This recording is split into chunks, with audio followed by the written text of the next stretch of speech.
નમસ્કાર ration card ધારક મિત્રો, જો તમે રેશન કાર્ડનો ઉપયોગ કરો છો અને 15/4/2025 એટલે કે 15 એપ્રિલ 2025 પહેલાં જો તમારા રેશન કાર્ડમાં કેવાયસી નહીં કરાવો તો આવનારા સમયની અંદર તમને રેશન કાર્ડ અંતર્ગત જે મળતું અનાજ છે એ પણ બંધ થઈ જશે અને રેશન કાર્ડમાં તમને જે મળવો જોઈએ લાભ એ પણ તમને નહીં મળે.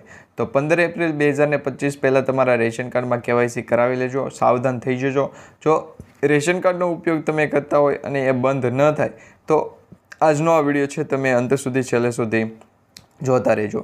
કારણ કે મિત્રો, રેશન કાર્ડ અંતર્ગત જે પણ તમે કેવાયસી કરાવવા બાબતે જે પ્રશ્નો હતા એ બાબતે છે એ તમને એનું સોલ્યુશન આપી દઈશું. હવે મિત્રો, રેશન કાર્ડ જો તમારી પાસે છે અને રેશન કાર્ડમાં કેવાયસી કરાવેલું છે કે નથી કરાવેલું એ તમને ખ્યાલ નથી રહ્યો, અથવા તો તમે રેશન કાર્ડ અંતર્ગત કેવાયસી નથી કરાવ્યું, તો તમે ઓનલાઈન પણ ચેક કરી શકશો કે તમારું રેશન કાર્ડ છે કેવાયસી કમ્પ્લીટ થઈ ગયું છે કે નહીં. અને આ સાથે જો તમારા રેશન કાર્ડની અંદર કેવાયસી કરાવવાનું બાકી રહી ગયું હોય તો એ રેશન કાર્ડનું કેવાયસી તમે કઈ રીતના કરાવી શકો અને એ ઓનલાઈન કરાવી શકો કે ઓફલાઈન કરાવી શકો એ વિશે પણ આજે આપણે માહિતી મેળવીશું. મિત્રો, એના માટેનો આ વિડીયો છે અંત સુધી છેલ્લે સુધી જોતા રહેજો. કારણ કે રેશન કાર્ડ અત્યારે દરેક લોકો ઉપયોગમાં લે છે અને આ રેશન કાર્ડની અંદર જે લાભ આપવામાં આવે એમાં ખાસ કરીને મફત અનાજનો લાભ તમને દર મહિને મફત અનાજ આપવામાં આવે છે. તો આ મફત અનાજનો લાભ તમારે લેવો હોય તો ખાસ કરીને રેશન કાર્ડમાં કેવાયસી કરાવેલું હોવું જોઈએ.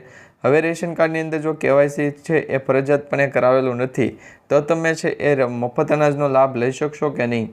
તો હવે તમને જણાવીએ તો મિત્રો, છેલ્લા 2 થી 3 મહિનામાં એવા સમાચાર મળી રહ્યા હતા કે રેશન કાર્ડ અંતર્ગત જેટલા પણ અપડેટ આપવામાં આવ્યા છે એ આ અપડેટ સામે કેવાયસીની જે પ્રોસેસ છે એ ફરજિયાતપણે માન્ય ગણવામાં આવે છે. હવે રેશન કાર્ડ અંતર્ગત જો તમે કેવાયસી નથી કરાવતા તો તમને જે મફત અનાજનો લાભ અથવા તો સરકારી યોજનાઓનો જે લાભ છે એ નહીં મળે. હવે રેશન કાર્ડ અંતર્ગત જે પણ તમને મફત અનાજનો લાભ આપવામાં આવે છે એ લાભ તમારે લેવો હોય તો તમારા રેશન કાર્ડનું કેવાયસી છે એ માન્ય કરવું પડશે. અને રેશન કાર્ડની અંદર કેવાયસી કરાવવા માટે તમારે ઓનલાઈન એક સ્ટેપ ફોલો કરવા પડશે. એ સ્ટેપની અંદર મિત્રો, તમારી પાસે જો મોબાઈલ હોય તો એમાં માય રેશન એપ્લિકેશન તમારે ડાઉનલોડ કરવાનું છે. આ માય રેશન એપ્લિકેશનની અંદર મિત્રો તમને એમાં રેશન કાર્ડ નંબર દાખલ કરશો એટલે કે રેશન કાર્ડ નંબર એન્ટર કરશો એટલે તમારા રેશન કાર્ડની તમામ ડિટેલ તમને ત્યાં બતાવશે કે તમારા રેશન કાર્ડમાં કેવાયસી થયું છે કે નહીં. અને રેશન કાર્ડમાં જો કેવાયસી કરાવવાનું બાકી રહી ગયું હોય તો તમે માય રેશન એપ્લિકેશનના માધ્યમથી કેવાયસી પણ કરાવી શકો. ખાસ કરીને રેશન કાર્ડમાં જો કેવાયસી કરાવવાનું બાકી રહી ગયું હોય તો તમે વહેલી તકે કરાવી દેજો.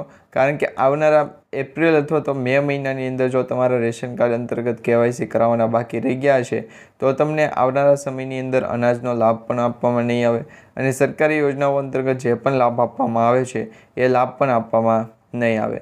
તો તમારા રેશન કાર્ડની અંદર કેવાયસી કમ્પલસરી કરાવેલું છે કે નહીં એ નીચે કમેન્ટ બોક્સમાં ખાસ કરીને જણાવી દેજો. અને જો રેશન કાર્ડનું કેવાયસી કરાવવાનું બાકી હોય તો માય રેશન એપ્લિકેશન ડાઉનલોડ કરી લેજો અને એમાં પણ ફેસ ઓથેન્ટિકેશન એટલે કે કેવાયસી કરાવવા માટે ફેસ રીડર, આધાર રીડરનું જે એપ્લિકેશન આવે છે એ પણ તમારે ડાઉનલોડ કરવું પડશે. તો આ એપ્લિકેશન પણ તમે ડાઉનલોડ કરી લેજો જેથી કરી રેશન કાર્ડ અંતર્ગતનું જે કેવાયસી છે એ તમારું કમ્પલસરી થઈ જાય અને તમારા રેશન કાર્ડ અંતર્ગત જેટલા પણ સભ્યોના નામ છે એ દરેક સભ્યોના રેશન કાર્ડના કેવાયસીનું સ્ટેટસ પણ ચેક કરી લેજો જેથી કરી આવનારા સમયની અંદર જો રેશન કાર્ડમાં કેવાયસી કરાવવાનું બાકી રહી જાય અને એના કારણે જો અનાજ મળતું બંધ થઈ જાય તો એ પહેલાં તમે આ છે એ કરાવી શકો, આ કામકાજ છે પૂર્ણ કરાવી શકો.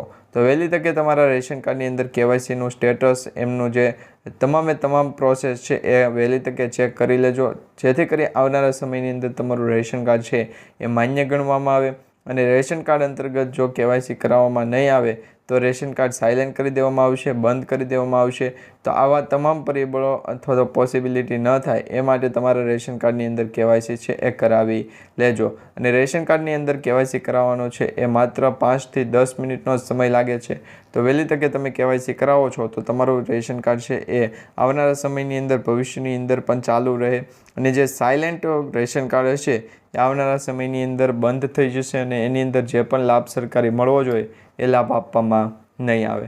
તો વહેલી તકે તમારા રેશન કાર્ડની અંદર કેવાયસી કરાવી લેજો. કેવાયસી કરાવવા માટે છે એ તમે નીચે કમેન્ટ બોક્સમાં ખાસ કરીને જણાવી દેજો.